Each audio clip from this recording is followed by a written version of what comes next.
Hi friends, welcome to SMS சமையல். இன்னைக்கு நம்ம வீடியோல என்ன பார்க்க போறோம்னா மேங்கோ சட்னி. மாங்காயை வச்சு தாங்க சட்னி பண்ண போறோம். இது ரொம்ப இப்ப வைரலா ஆயிட்டு இருக்கு. அந்த சட்னி தாங்க நான் இப்ப பண்ண போறேன். வாங்க எப்படி பண்ணலாம்னு பார்க்கலாம். இதுக்கு தேவையான பொருட்கள் வந்து மாங்காய், பூண்டு, தக்காளி, வரமிளகாய்.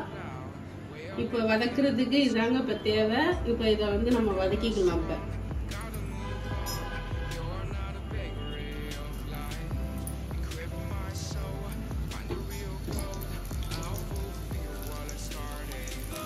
நான் வந்து 3 தக்காளி எடுத்திருக்கேன்.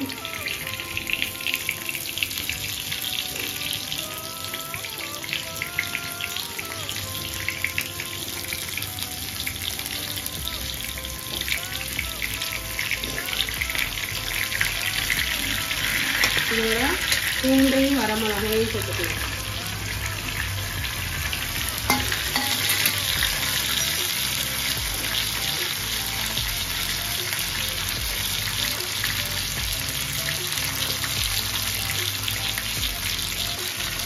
கொஞ்சம் வேகட்டும். மீடியமான ஃப்ளேமில் வச்சு ஒரு 5 மினிட்ஸ் வந்து மூடி போட்டு வேக வைங்க.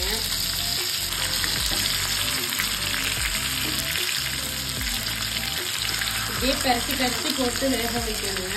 நல்லா வெந்ததுக்கு அப்புறம் காட்டுறேன். ஒரு கைப்பிடி அளவு கொத்தமல்லி எடுத்து ஃப்ரெஷ்ஷாக கழுவிட்டு எடுத்து வச்சிருக்கேன். ஒரு 10-15 சின்ன வெங்காயம் கட் பண்ணி வச்சிருக்கேன். உங்கள்கிட்ட சின்ன வெங்காயம் இல்லைன்னா பெரிய வெங்காயோட கட் பண்ணி போட்டுக்கலாம்.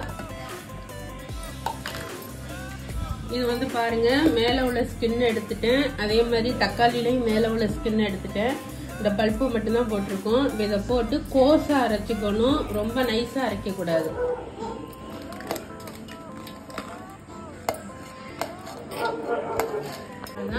இதுக்கு தேவையான அளவு சால்ட் ஆட் பண்ணிக்கலாம். அப்படியே கோஸா அரைச்சிட்டு காட்டுறேன் நான். பாருங்க, சட்னி நல்லா அரைச்சாச்சு. சூப்பரா இருக்குங்க பாக்குறதுக்கு. நானும் டேஸ்ட் பார்த்தேன். செம்ம டேஸ்டா இருக்குங்க. இது மாதிரி செஞ்சு பாருங்க. செஞ்சு பார்த்துட்டு கமெண்ட்ல சொல்லுங்க. இந்த வீடியோ பிடிச்சிருந்தா லைக் பண்ணுங்க, ஷேர் பண்ணுங்க, சப்ஸ்கிரைப் பண்ணுங்க. பக்கத்தில் உள்ள பெல் பட்டனை பிரஸ் பண்ணிடுங்க.